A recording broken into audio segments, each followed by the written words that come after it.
Come in. Welcome. I'm E.G. Marshall. You've come to the right place. Here we present a unique kind of drama. Drama that uses your ears to stimulate your fears. The story you're about to hear concerns another part of the human anatomy. It's a tale about a very frightening pair of hands. Not because they're ugly or mutilated, or because they do evil things. On the contrary, the hands of our heroine do nothing at all. And therein lies her terror. But there's one other subject our story deals with, and it's the most mysterious of all, the human mind. Our mystery drama, The Hands of Mrs. Mallory, was written especially for the Mystery Theater by Henry Slessor and stars Celeste Holm. It is sponsored in part by Anheuser-Busch Incorporated, Brewers of Budweiser, and Buick Motor Division. I'll be back shortly with Act One. Some research experts say you can't taste the difference between beers.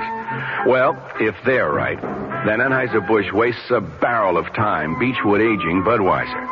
Only they don't think so. Brewing beer right does make a difference. And they're betting a bundle that you can taste the difference in Bud. When it comes to brewing Budweiser, the Anheuser-Busch choice is to go all the way because they still care about quality.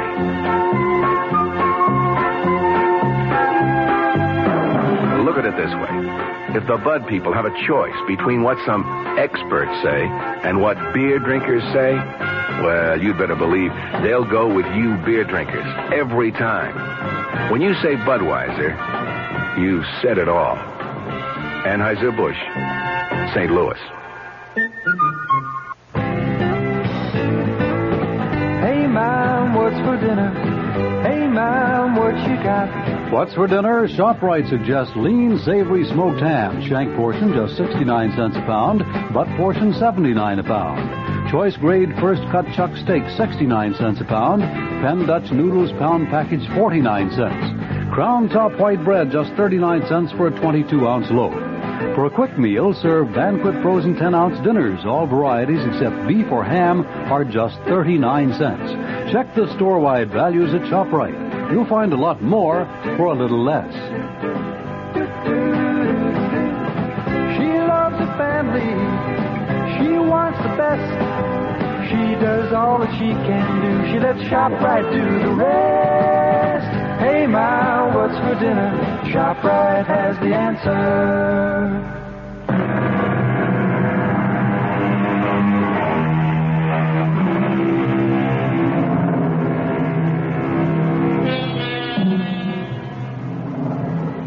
Think of the most beautiful day you can imagine. A day so perfect that the birds are singing its praises.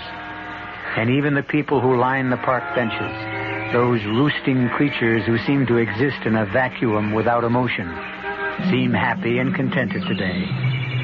But there's one exception. A lady of middle years who sits alone on a bench. Is it her glum expression that has driven away other people? Or perhaps it's the obvious elegance of her mink stole and the glistening perfection of the diamond on her finger. Hey, lady, is this seat taken? No. It's okay if I sit here and wait for my brother? He's playing in the ball game. How nice. He plays first base. Hey, you want to see my baseball? Not especially. It's got Reggie Jackson's autograph on it. Here, look at it. No, please, I really don't know. What's the matter with your hands? Nothing. They're just a little stiff, that's all. Now, why don't you go watch your brother play? Well, he says I jinx them.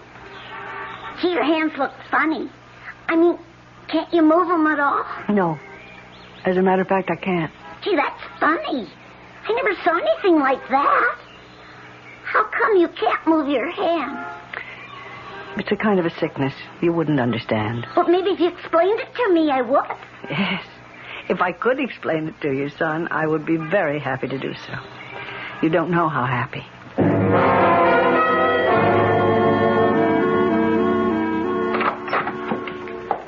Come in, Ida.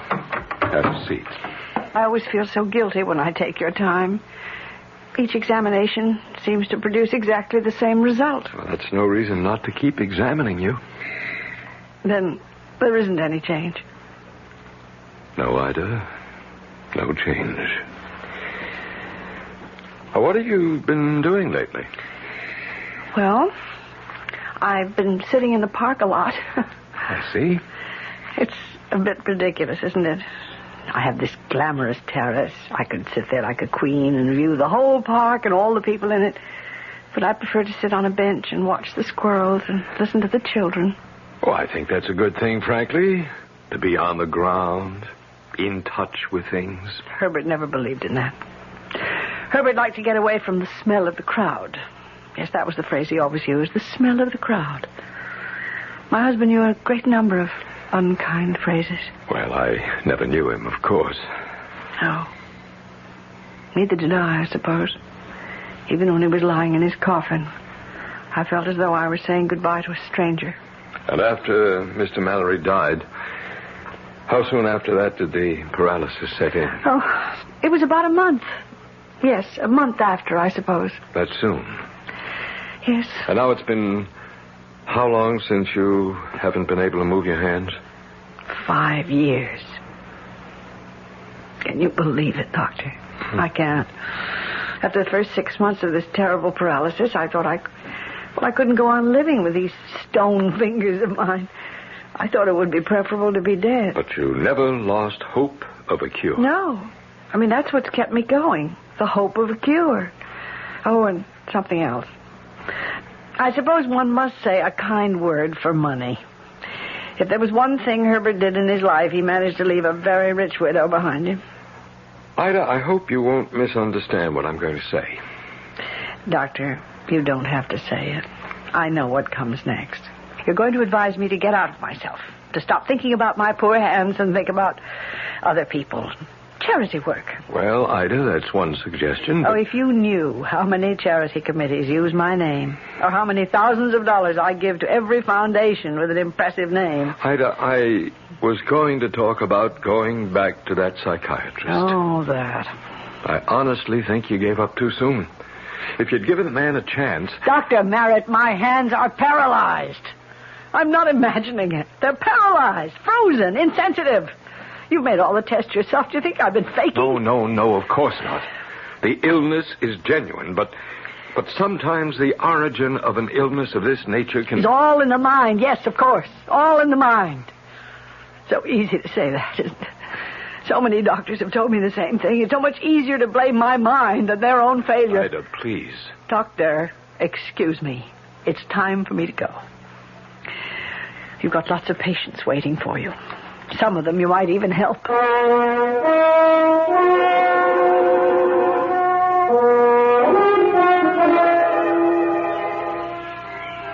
Hey, hi.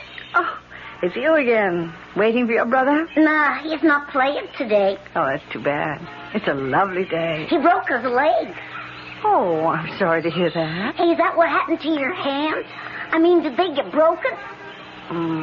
Something like that. Well, do you feel anything at all? I mean, like your fingers? You're a very curious boy. Did anyone ever tell you that? Can I just touch him, lady? Please? No, please don't. Hey, you kid. Now cut that out. Well, Stop bothering this lady, you hear me? I wasn't bothering her. All right, now go on, get out of here, leave her alone. Okay. I just wanted to touch her hand. I'm sorry, ma'am. I just couldn't help overhearing. Thank you. He was getting a little too bothersome, although I'm sure he didn't mean any harm. Well, I could see that you were getting annoyed. Ted? Yeah, oh, yes, I'm over here, Melinda. Lend me a hand, huh? I can't manage 2 hot dogs and a bag of peanuts and 2 crutches at the same time. Oh, sure. Hey, I'm sorry. Excuse me, ma'am. Oh, this one's yours, with the mustard. Thanks. But do you think I could sit down? Of course. Ted, would you grab that crutch? Yeah, I got it. Listen, I told you that I'd get the hot dogs. I mean, you didn't have to be quite so independent. That's funny. You're always complaining that I'm not independent enough. Oh, am I crowding you, ma'am? Oh, no. Plenty of room.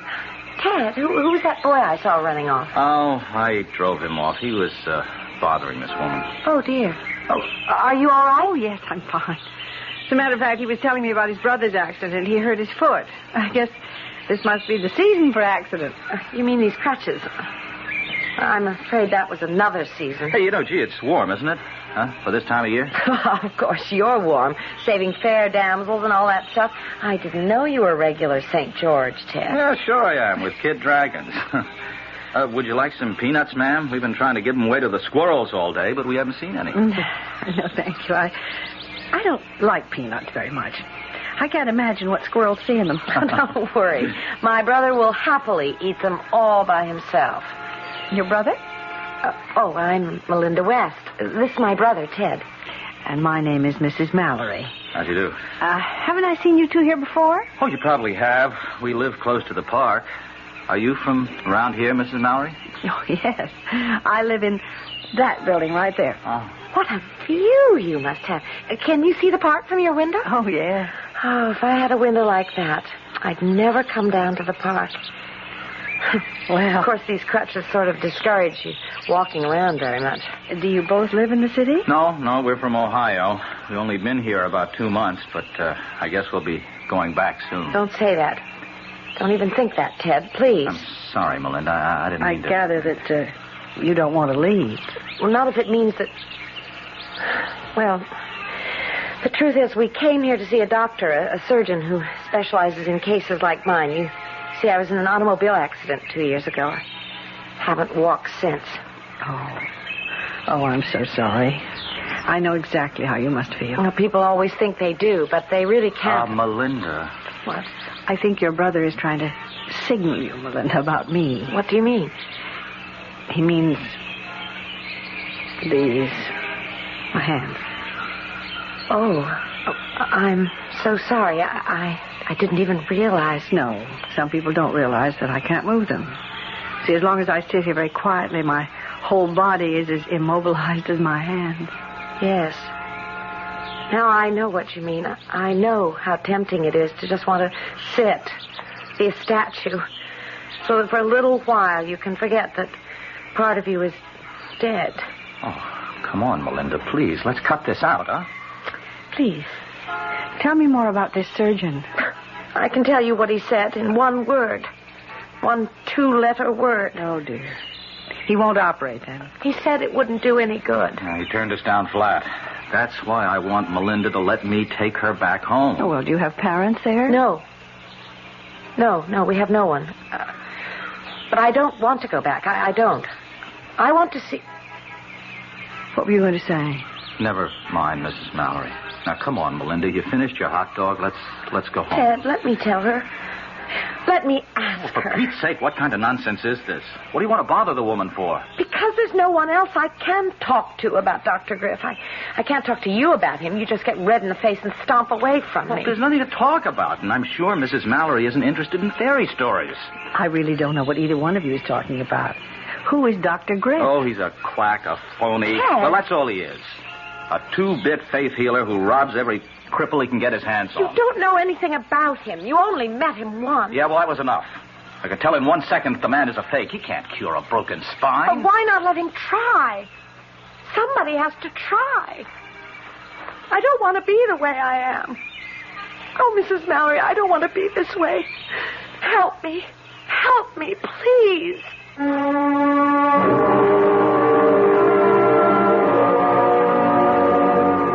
Well, Mrs. Mallory's physician would be very pleased right now. At last, his patient seems to be taking his advice to interest herself in the outside world, in problems other than her own. But how involved will those problems become? We'll wait to find out until I return shortly with Act 2. Excuse me, madam. Oh, I'm in an awful hurry. I just wonder if you could answer a simple question for me. So do I. The question is this. What? What happens this time of year? Oh, that's easy. The kids get home from camp. Goodbye. Nope. What do you mean, nope? Nope. I mean, I should know when my kids get home from camp. Well, the answer I had in mind was a tad more general in scope. you Well, see. I gave my answer. Let's hear yours. You know, I'm glad you asked. Are you? You see, what happens this time of year is that Buick dealers are giving particularly great deals on all their 74 Buicks. For a family woman such as yourself, I think a neat little Apollo would be just the ticket. It's small, economical, but surprisingly roomy. And it's a Buick, so it's really quite elegant. You don't say. Now, isn't that good news? Yes. I mean, that you can get such a nifty deal on such a nifty small To be car. sure it is, yes. To be sure. By the way, where do your kids go to camp? Guam. It's a small island in the South Pacific. Guam. There's a very special deal going on at all offices of Suburban Savings throughout North Jersey. It's called Suburban Special Interest Deal, and you'll be especially interested in the savings you get. A top 7.90% effective annual yield on Suburban's limited issue 7.50% savings certificate. And Suburban guarantees it from 4 to 10 years. Minimum deposit $2,500. Early withdrawal prior to maturity is subject to a substantial penalty. Suburban compounds interest continuously from day of deposit paid quarterly. So you not only get interest on your savings, you get interest on the interest. And Suburban offers you the highest interest rate allowed by law. Here's your chance to get a great savings deal. A top 7.90% effective annual yield on Suburban's limited issue 7.50% savings certificate. Why not deal yourself into Suburban Savings special interest deal at any Suburban Savings office in northern New Jersey? Located in Bayonne, Edgewater, Elmwood Park, Emerson, Hackettstown, Morris Plains, Nutley, Paramus, Sparta, and Wayne.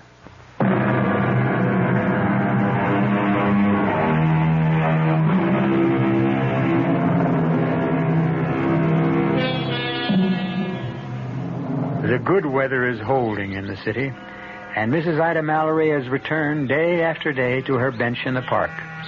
A bench which seems to have become her property by right of eminent domain. But even Mrs. Mallory would have to admit that her interest in these daily visits is no longer restricted to sunshine and green grass. Each day she hopes for another glimpse of the young couple, the scowling brother and his pretty, pathetic sister. And then, on the fourth day, there they were. Excuse me. I don't know if you'll remember me. Why, of course. You're Mrs. Mallory, the lady with the view. Yes, that's right. How are you both? Oh, we're okay. Well, I really didn't mean to interrupt your conversation. Oh, don't be concerned about the way Ted looks. His face always is like a thundercloud, especially when we discuss the forbidden topic. I suppose you mean that doctor. Yeah, she talked me into seeing him again. You know something? Every feeling I had about him the first time was confirmed. That's really impossible, Mrs. Mallory. Tell me something. Is he a real doctor? Well, I'm not sure he's a medical doctor, Mrs. Mallory, but I'm sure he's entitled to the degree. Maybe a doctor of psychology, something like that. I'll tell you what he's entitled to. A good swift kick in But I'll tell you one thing about Dr. Griff. He's the only one who said he could help me. He didn't promise. He just said he was hopeful. Well, that's something anyway. Yeah, I'll tell you what he's hopeful about, getting your $500. He says he's very hopeful I can be cured. And that's worth a great deal more than $500. All right, go on. Tell her the rest. Tell her the real clincher. Were you afraid to? What do you mean? Mrs. Mallory, you're an intelligent woman. So listen to how Dr. Griff plans to cure my sister. I know it sounds sort of melodramatic. Oh, it's idiotic. That's what it is. Please, I'd still like to know. Well, he says he uses something called the water of faith. See what I mean? The water of faith? Sounds sort of, religious. Like, the holy water at Lourdes. It's related to that, yes. Well, now do you see why I say the guy is an out-and-out fraud? The water of faith. Where are we? Back in the Middle Ages? Well, I must admit it does sound sort of odd. Just the same. He said that it works. That it's worked for dozens of people. He wants $500 for the treatment. With no guarantees, you understand. Oh, Mrs. Mallory, will you help me, please? Will you talk some sense to this woman? Oh, my dear. I mean, I have to admit it really doesn't sound reasonable. You mean the $500? Oh, but it's a very special treatment, Dr. Griff said. Well, I meant it's not reasonable to assume that such things can do any good. I see. So I'll never know. Is that it? I'll just turn around and take a plane back to Ohio and live out the rest of my life as a cripple. When for $500, at least I might have had a chance to live. Yes, I see what you mean. Ted. Oh, I hope you don't mind my calling you Ted. Oh, no, of course not. Your sister, well, she may have a point there. I mean, even if it is a waste of money, perhaps she'll never be happy unless you let this man try. If not, she'll always wonder about it. Always. Yes. Yes, I know that. That's what his whole bag is, making you wonder if it just might work. And, well, about the money, I don't know how to say this, but you see, $500 may seem like a lot to you, but it isn't to me. So if I can help you. Oh, no. Oh, no, please, absolutely not. It's not really a problem, Mrs. Mallory. We've got the money. Besides, it's not the money so much as, well, seeing Melinda disappointed again. I've had so many disappointments, you see. Yes. Yes, I know all about such things. Oh, dear. Yes, of course you do. Oh, you see what a selfish person I've become. I keep forgetting that you have your own affliction. I'm not sure that it isn't even worse than mine. To lose the use of your hand. Well, never mind about me. What are you two going to do? Oh, I did it. Looks like I'm outnumbered on this thing. Ted, does that mean you'll let me do it? You'll let me? Well, if you go back without trying this dumb water of faith, you'll always regret it. So, okay, let's get it over with. Oh, Mrs. Mallory. Oh, thank you. You're the one who did it. Oh, my dear. I just hope your miracle happens. All my life, I wanted to believe that miracles happen.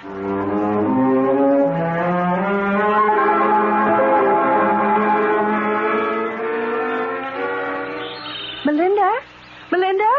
Wait a minute. Oh, Mrs. Mallory. Well, you move faster on those crutches than I do on my 2 feet. You're not here alone, are you? No, Ted's with me. I just wanted to take a little stroll by myself. No, that isn't true. We just had another fight, and I had to get away from him. Oh, dear. Now, that doesn't sound too good. Well, you know how Ted is. Well, see, I haven't seen you for 2 days. How are you? The truth is, I don't really know. But I started treatments, Mrs. Mallory. With Dr. Griff? Yes. I started about 5 days ago. And it's nothing at all like what I expected. Well, tell me about it. Well, you remember how silly it all sounded, this water of faith business. Well, it sounded a little theatrical. But it isn't. It's scientific, Mrs. Mallory. That's the most wonderful part of it. Dr. Griff only used that phrase as a convenient description of the drug. What drug is that? Well, maybe I shouldn't tell you this. Why not? Oh, I don't know. I have the feeling that there might be something slightly illegal about it. The drug he uses.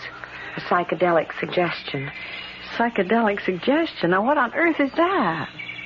It's the technique Dr. Griff uses. He uses it to liberate the mind from its control over the body whenever that control is negative. I'm sorry. I really don't understand that kind of talk.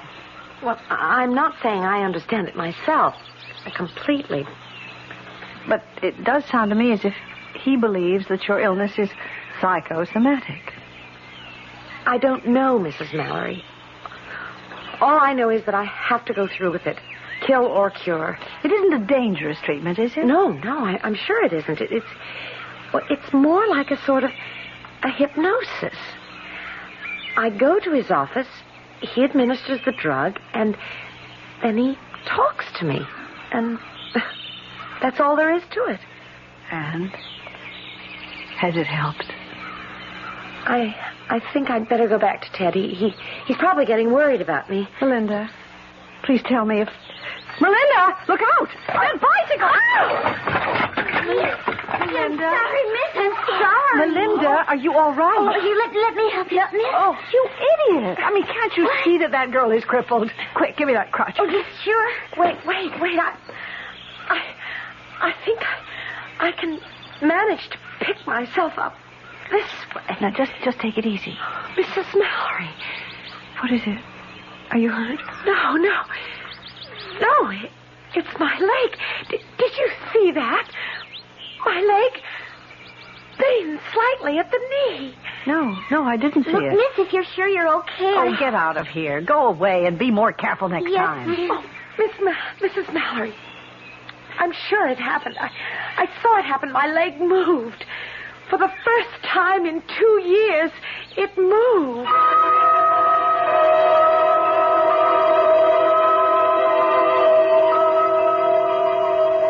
No, Ida, I'm sorry. I can't find any reference to this Dr. Griff in any medical directory. But that doesn't prove he's a fraud, though, does it? Oh, no, of course not. And as you say, the man may not be a medical doctor. I certainly hope he isn't. Well, why do you say that? Pride of profession, my dear. We don't like to have faith healers bearing the same credentials. And that's what you think he is, a faith healer. Well, of course. Oh, I'm not knocking the power of faith, far from it. Very often it's simply another way of getting at psychosomatic difficulties. Oh, I hate that word. I know you do. Oh, I've been through all that psychosomatic nonsense. All those doctors who tried to tell me that my paralyzed hands weren't, well, what they are. But there's something in me, some emotional problem. You didn't give them much chance to prove or disprove it, Ida. I did. I submitted to their therapy, even if I didn't believe in it, and it didn't do the slightest bit of good. Well, maybe if you had believed them, it would have. Flesh is flesh, Doctor. Bone is bone. That kind of therapy can't make my hands move any more than it can make that poor girl walk. And I have a good mind to tell him so. Please come in, Mrs. Mallory. Thank you. Won't you have a chair? All right. Well, do you mind if I ask who referred you to me? Well, actually, it was one of your patients, Melinda West. Yes, of course. A very charming young woman. Have you known her long? Just a few weeks. See, I haven't seen her for the last 10 days or so. How is she coming along? Well, actually, you'll get a chance to see her soon. She has a 3:00 appointment with me, which is only a few minutes from now. So, if you wouldn't mind telling me what's on your mind, Mrs. Mallory. Well, I just thought it would be worthwhile talking to you, Doctor. About yourself? Well, as you can see, I am afflicted. Do you mind if I look at your hands? Yes, frankly, I'd rather you wouldn't. Not just now. I'd rather hear something about yourself, about this treatment of yours. Melinda said something about a technique you used called psychedelic suggestion. Now, just what is that? It's a medical principle. As old as mesmerism, as new as chemotherapy. The power of mind over body. Psychosomatics. Well, who knows what afflictions is psychosomatic? Some illnesses start with the emotions, some with the body. And more often, it's a combination of both. Really? Germs aren't imaginary. Viruses are very real little creatures. Yet the mind has strange powers over them to make them hurt us or to render them harmless. All right, then. What about a broken leg? Can the mind cause that? Of course. If you use your head, you wouldn't break your leg in the first place. Oh. You're thinking of Miss West, of the fact that she suffered a spine injury. That's right. I hardly see how you can correct something like that. You've seen her x-rays, then? No. You believe the damage is neurological? Well, I know nothing about it. That's strange, Mrs. Mallory. You certainly seem to have an opinion. Be careful, though. You don't have a medical degree. Someone might call you a quack. Listen, Doctor, I came here... Oh, excuse me, Mrs. Mallory. Ah, Melinda. I'll be with you in just a minute. No, come to think of it. Why don't you come in now? There's a friend of yours here. A friend? Oh, it's I, Melinda, Mrs. Mallory. Oh, Mrs. Mallory, how nice to see you. Come in, Melinda, please. Melinda? Your crutches. Where are your crutches? Look at me, Mrs. Mallory. I can walk without crutches now. I'm not very steady, but I can walk.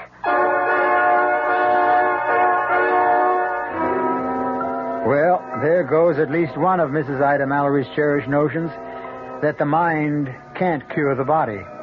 But she sees the evidence of her own eyes, and something tells me that this is one prejudice she's willing to give up. After all, she wants to believe in miracles. And don't we all?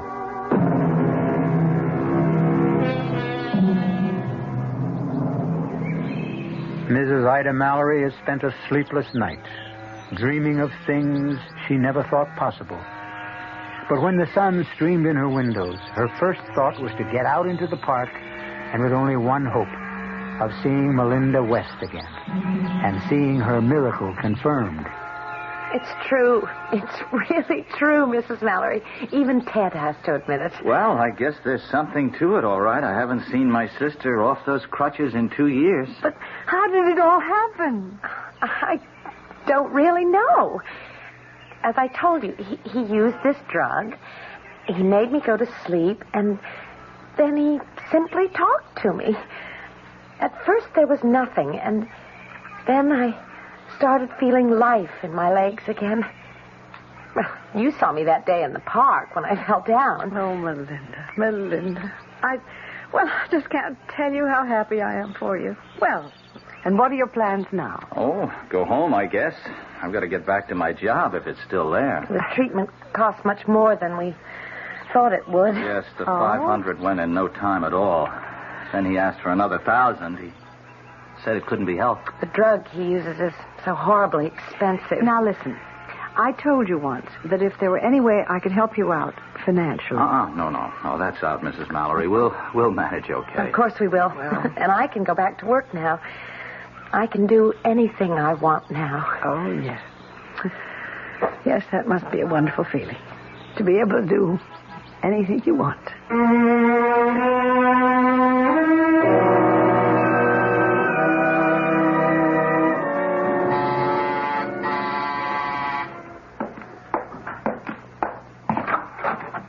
Mrs. Mallory, please come in. Thank you, Doctor. You know, it was really very good of you to see me on such short notice. That's quite all right. Please sit down. Thank you. Well, I don't quite know where to begin. Well, suppose I begin for you. You've been thinking about Melinda West. Yes, I saw her only this morning. She really is cured, isn't she? Yes, Mrs. Mallory. In my opinion, the young woman was cured. But you realize that all I really cured by psychedelic suggestion was the illness that existed in her mind, not her body. But I still don't fully comprehend it. I'm sure there was no real neurological damage to the girl. Oh. I think her bones and muscles and nerves were all in the proper place and functioning normally. Only her mind wasn't. But she seemed so sensible. Mrs. Mallory, do you know the story of that accident? I beg your pardon? Did Melinda ever tell you exactly what occurred that caused her injuries? No, as a matter of fact, she didn't. She simply said it was an automobile accident. That's correct. And she was the driver. Oh. There were 2 other passengers, her mother and her father. Both of them were killed. Oh, dear Lord. She did sustain some injuries in the crash.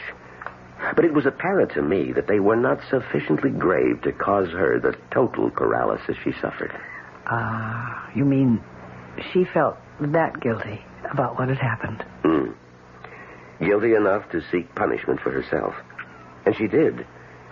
She punished herself by losing the use of her legs. And so your treatment was able to cure her? Yes, I'm happy to say. But, of course, it couldn't cure someone like me. What was that? I said it couldn't cure me. See, I didn't lose the use of my hands for any kind of reason like that. I mean, it's just some sort of nerve damage. Doctors could never explain it. Well, if that's the diagnosis of your physician, that it's purely physical and incurable. Oh, but I didn't say that. See, I mean, my doctor has never used the word incurable. I have been hoping for years that it would just heal itself. I can't go on living like this, so helpless and so useless. Mrs. Mallory, have you come here to talk about Melinda West or yourself? Myself. I want my hands back. Oh, dear God, I want my hands. Yes, I was afraid that's what you had in mind. Afraid? Why? Because If you had any idea of becoming my patient, I regret to say that it's not possible. But why not? I mean, you accepted her as a patient, and you cured her. I mean, you really did. Unfortunately, Miss West is the last patient I can accept, at least in this part of the world. Doctor, I don't understand. Are you have to go somewhere? That's correct. But where are you going? Abroad. And my plans will keep me abroad for at least a year. Oh, no. I mean, listen, if you're going to Europe, I was thinking of taking a trip there myself. No, Mrs. Mallory, my destination isn't Europe. I'm going to North Africa. A case of some importance. Well, since when is one patient more important than another? Oh, no, I didn't mean it that way. Oh. It's simply that this is a prior commitment. But maybe I could go with you. I mean, I could take up residence there. I'm afraid that's impossible, too. Why? Well, the country I'm going to is a Muslim country. My patient is the son of, well, a notable Arab leader. Well, why would that make any difference? What does it matter? I'll be living within the bachelor section of the official residence. It's an area restricted by Muslim law. You wouldn't be allowed near the place, my dear lady, even if I were free to treat you. And I'm not. But I have money. I'll pay you. I'll pay you anything you want to stay and treat me. I mean, I'll meet this Arab leader's offer. Mrs. Mallory, the fee I'm about to receive, I wouldn't ask of any individual. I've been asked to remain with him for a period not to exceed 1 year. A year? For that year, in a Swiss bank, there will be deposited for me $150,000 in Swiss francs. 150,000? I'm very sorry that you made me reveal that confidence. No, I trust that it goes no farther. I'll pay you the same. What? You heard me. I'll pay you the same. I mean, not in a year's time, but as soon as you've cured me. I'm sorry. Your offer is very generous, but it's also conditional. What do you mean, conditional? You will pay only for a cure. That's something I'd never guaranteed a patient. Not Miss West, not my Arab friend, no one at all. All right, then. Suppose it isn't conditional. Suppose I agree to pay you in advance. Well, that, of course, would be something worth consideration.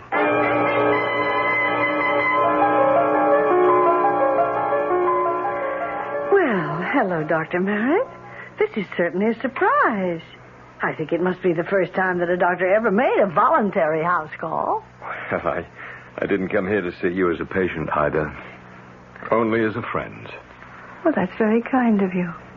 Ever since I saw you last, I've been thinking over what you told me about this Dr. Griff. Oh, yes. Well, what about him? I thought it would be worthwhile just to ask around about the gentleman. And last week I was attending a joint conference of my medical association and psychological group. Mm-hmm. Well, anyway, I did learn something that I thought you might be interested in. There is no Dr. Griff. Well, what was that? Oh, maybe he has a Ph.D. and tacked that in front of his name, but I'm quite sure that the man is not a medical doctor. All right. Be that as it may, he's still not necessarily a fraud. Well, I didn't say he was anything. But I suspect that your original judgment was correct. But... that he's not someone to be trusted. But you don't know the whole story. Well, what I do know is you're more impressed with a man than you were willing to admit. Isn't that right? Dr. Merritt, he cured that girl. What? You know that girl I told you about, the crippled girl? She's walking again. I saw her walk. Well, I suppose that could be true. Faith healing does have its successes. Well, I'm sorry, Doctor, but I'd rather not discuss this any further. Oh, wait a minute. I don't like the way you sound. Ida, have you made any sort of arrangement with this charlatan? Dr. Merritt, I appreciate your interest, but I refuse to say another word about this matter. I mean, do you understand? Not another word.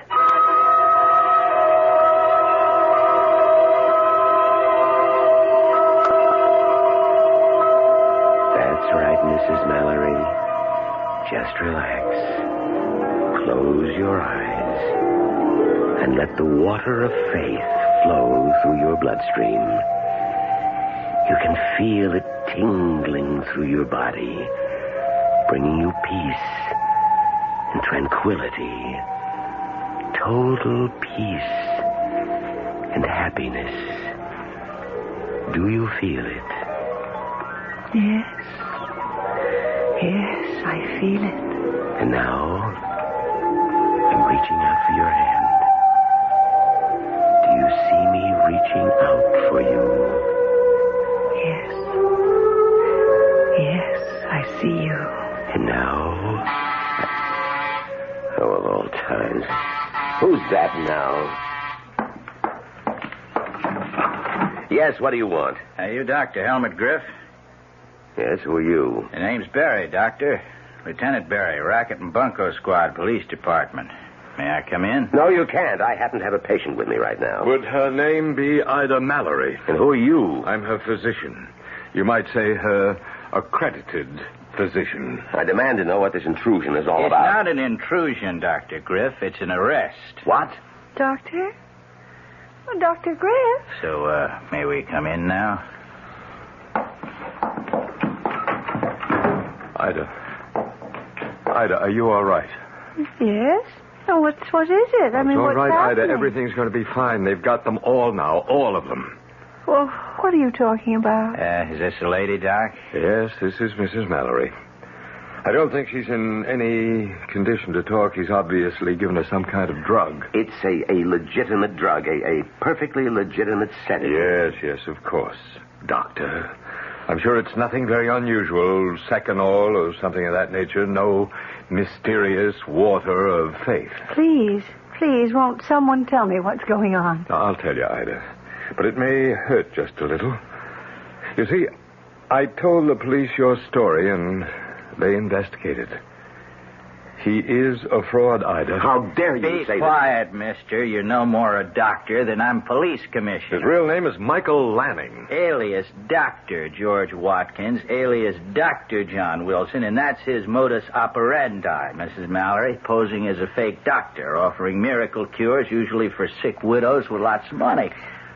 Oh, but he cured her. I mean, he cured Melinda. This is the part that may hurt most, Ida. He did not cure Melinda West. Because Melinda West was never crippled to begin with. I know. It was just psychosomatic. Oh, no, Ida. Just crooked. What? She was in on the racket with him, Mrs. Mallory. Her real name is Anna Fraser. Oh. Her so-called brother is Tony Fraser. And I'm sorry, they're not brother and sister at all. They're man and wife. No, and I believed them. Well, we haven't caught up with those two yet, Mrs. Mallory, but we will. Oh, I brought some pictures for you to identify. No, I don't want to look at them. I can't bear to look at them. Please, Ida, you must. But I don't want to prosecute them. I don't. Why really. not? They're crooks, plain and simple crooks, all three of them. I don't care. You have to help us now, Ida. You have to identify these parasites. Now, please, look at the photographs. You know something, Doctor? Sometimes people set out to do good and end up doing harm. And sometimes it works the other way around. What do you mean? Hey, now, stop that. Now, don't rip up those photos. Ida, what are you... What? For the love of heaven, you're tearing up the pictures. You're tearing them up. With my hands, Doctor. With my own hands.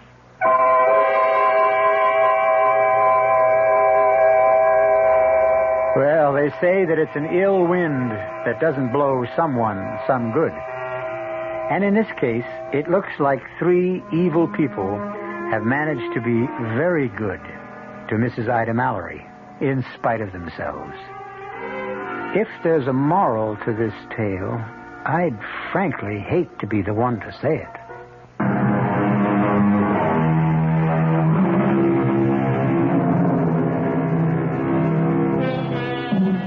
No, we're not recommending that the best way to cure your ills is to fall into the hands of confidence men. This included Celeste Holm, Patricia Elliott, William Redfield, Evie Juster, Arnold Moss, and Leon Janney. The entire production was under the direction of Hyman Brown. Radio Mystery Theater was sponsored in part by Buick Motor Division and Anheuser-Busch Incorporated, brewers of Bud. Bit suspicious, okay? Our cast included Celeste Holm, Patricia Elliott, William Redfield, Evie Juster, Arnold Moss, and Leon Janney. The entire production was under the direction of Hyman Brown. Radio Mystery Theater was sponsored in part by Buick Motor Division and Anheuser-Busch Incorporated, brewers of Budweiser. This is E.G. Marshall inviting you to return to our Mystery Theater for another adventure in the macabre. Until next time, pleasant dreams.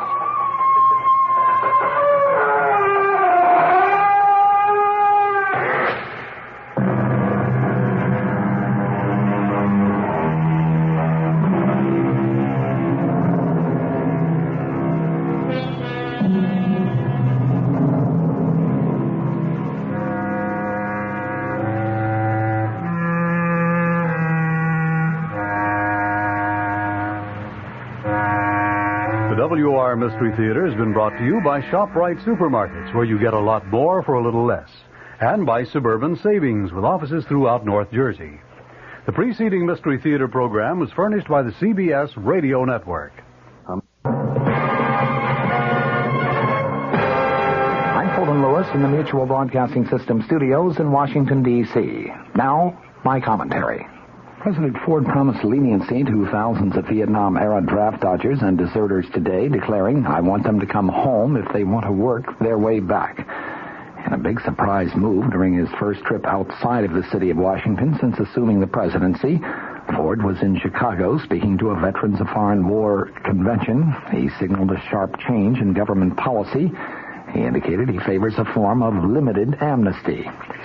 He told the VFW conventioners that one of his first acts as president was to order a complete review by September 1st on the status of 50,000 young men convicted, charged, or sought for offenses loosely described as desertion and draft dodging, declaring that, quote, unconditional blanket amnesty is wrong. He added, quote, in my judgment, these young Americans should have a second chance to contribute their fair share to the rebuilding of peace among ourselves and with all nations. So I am, Ford concluded, throwing the weight of my presidency into the scales of justice on the side of leniency. I foresee their earned re-entry into a new atmosphere of love, hard work, and mutual trust. He offered no specifics on the shape of his still developing policy regarding amnesty, but he said decisions of my administration will make any future penalties fit the seriousness of the individual's mistake. After warmly applauding Ford's declaration that unconditional blanket amnesty is wrong, the some 3,000 delegates to the VFW convention sat almost silent as he added to his prepared text the section signaling a new and softer policy toward those who left the country or their military units during America's decade-long involvement in Vietnam. The VFW, like virtually every other veterans group in the nation, has steadfastly opposed any amnesty.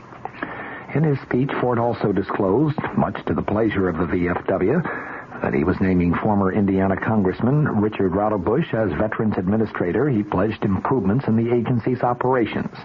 He gave a veiled warning that he may veto a $1.4 billion veterans education bill on grounds that it is inflationary. The president said, we are all soldiers in a war against brutal inflation. America is fighting for its economic life. I will not hesitate to use the veto to control inflationary excesses. Standing in an open-top limousine, Ford was applauded and cheered by tens of thousands as his motorcade carried him through downtown Chicago. But outside the convention hotel, thousands of Greek Americans waved signs and chanted slogans criticizing his administration's policy regarding Cyprus. The demonstration in Chicago today was planned before the U.S. ambassador to Cyprus, Roger Davies, was slain in Cyprus when a mob of Greek Cypriots stormed the U.S. embassy in Nicosia. The Greek Americans who thronged to Grant Park across from the Conrad Hilton Hotel were demonstrating virtually against what they called a tilt toward Turkey in the U.S. policy regarding Cyprus. Few of the chants today named President Ford, but most of them were aimed at Secretary of State Henry Kissinger. They were calling for Kissinger to resign. Some were saying to give the Nobel Prize back. The president paid no apparent attention to the demonstrators. Ford told the convention delegates that the word of Davies' death was tragic news. President Ford adding, he too gave his life in foreign wars. Let us offer our prayers and our condolences to his loved ones for his supreme sacrifice on behalf of all America. Ford apparently drafted his remarks regarding amnesty en route to Chicago today, inserting them into his prepared text. He said, when he took office, I found on my desk where the buck stops the urgent problem of how to bind up the nation's wounds, and I aim to do that. He said as Commander-in-Chief, he will work within our system of military justice, but he said that he has ordered Attorney General William Saxby and Defense Secretary James Schlesinger to consult with other governmental officials and report their unvarnished views and those of the full spectrum of American opinion on this controversial question. Richard Nixon, the man Ford succeeded just 11 days ago, had followed a firm anti-amnesty policy, vowing at one point, never, never, never, when asked regarding amnesty. One of Ford's last duties as vice president was to present, after death, 14 medals of honor to the parents, widows, and children of Vietnam heroes. Ford said, as I studied their records of supreme sacrifice, I kept thinking how young they were. The few citizens of our country who, in my judgment, committed the supreme folly of shirking their duty at the expense of others were also very young. These young Americans should have a second chance. I will act, he said today. I will act promptly, fairly, and firmly in the same spirit that guided Abraham Lincoln and Harry Truman. I reject amnesty, and I also reject revenge. His announcement that Robert Bush, a former VFW national commander and now deputy VA administrator, would be promoted to succeed Donald Johnson drew sustained applause from the delegates today. Ford said he is a man who gets things done. I am confident that he will do a first-class job. He set some guideposts for the new administrator. He said this administration is going to see to it that we still know your name and your problems. A veteran is a person, not just a digit, in a computer system which, more often than not, goofs up. I want no arrogance or indifference to any individual, veteran or not. Because of Richard Nixon's decision to voluntarily step down from the presidency, a long impeachment debate on Capitol Hill obviously has been avoided, and because of that, both the House and the Senate have been able to get down to other pending business, matters which, had the impeachment process continued, may well have been delayed at least another 2 months, and possibly even longer. One of these issues is House consideration of the question of continued U.S. purchases of chrome ore from Rhodesia. It is an issue which was seemingly resolved some 3 years ago when, after lengthy debate and several very close roll call votes, the U.S. Senate went on record favoring a resumption of such purchases, trade with the southern African nation of Rhodesia having been discontinued by an executive order of President Lyndon Johnson issued in January of 1967. That was an order which brought the United States into full compliance with the United Nations Security Council embargo against Rhodesia. That Security Council action, in turn, having been brought at the request of the British government in response to Rhodesia's unilateral and, in London's view, illegal declaration of independence from Britain late in 1966. The problem of complying with the Security Council embargo of Rhodesian goods insofar as the United States was concerned, a problem that was ultimately recognized by the Senate, was that our domestic ferroalloy industry, which is a vital arm of our national defense system, had grown heavily dependent upon Rhodesian chrome. Chrome ore is a vital ingredient in the production of stainless steel, and you need stainless steel in order to manufacture scores of national defense items. Rhodesia, in fact, was about the only free world source of high-grade chrome ore. The mines there are actually owned by 2 American companies. Cutting ourselves off from Rhodesia would mean that we would have to turn to the world's second major source of chrome, the Soviet Union, and that, in the view of most defense specialists, would seriously jeopardize our national security. Indeed, that very situation did develop in the wake of President Lyndon Johnson's executive order of 1967, Beginning in January of that year, U.S. companies were told that they could no longer purchase Rhodesian chrome, and they were forced to turn to the Soviet Union for that material. The Kremlin, incidentally, responded to its new near-monopoly status by jacking up the price for its chrome from $25 per ton to more than $75 per ton, the increase being accomplished in a period of less than 3 years. It was Virginia Senator Harry Byrd who brought these matters to the attention of the Senate, and it was his amendment exempting chrome from the anti-Rhodesian boycott, which was ultimately approved by the Senate in the fall of 1971. By the time the issue reached the House of Representatives, the United Nations had voted to admit Communist China to that organization's membership, and as you recall, it had expelled one of the founding members, Nationalist China. The mood in the House of Representatives was hardly friendly to the UN, and in that atmosphere, the House members voted an overwhelming 251 to 100 in support of Senator Byrd's amendment, and by early 1972, imports of Rhodesian chrome to this country had been resumed. Liberals had argued vehemently against the Byrd Amendment. Its approval, they insisted, would have been a slap in the face of the United Nations, and some went so far as to argue that a UN decree actually superseded the law and authority of the United States anyway. They actually sued in the courts in hopes of getting the courts of this country to agree with their point, but they lost. The U.S. Court of Appeals ruled that the U.S. Constitution is still our national charter. The Charter of the United Nations is not. Significantly, when the vote in the House was taken in late 1971, Michigan Republican Representative Gerald Ford, then the House Minority Leader, took a strong stand in favor of the Byrd Amendment. Had he remained neutral, many other Republicans might have abstained. Several times since approval of the Byrd Amendment, congressional liberals have tried to have it repealed. Last January, they succeeded in getting the Senate to support repeal. Tomorrow, the issue comes up in the House. Regarding the Rhodesian chrome ore issue, it is to be hoped and expected in view of the overwhelming nature of the House of Representatives' last vote on the very same issue, that the House will remain consistent with its earlier stand when it votes tomorrow. Indeed, in later broadcasts this week, we're going to take a very close look at the roll call to see just which House members, if any, change their position. From the Mutual Studios in Washington, I'm Fulton Lewis, and that's the top of the news as it looks from here.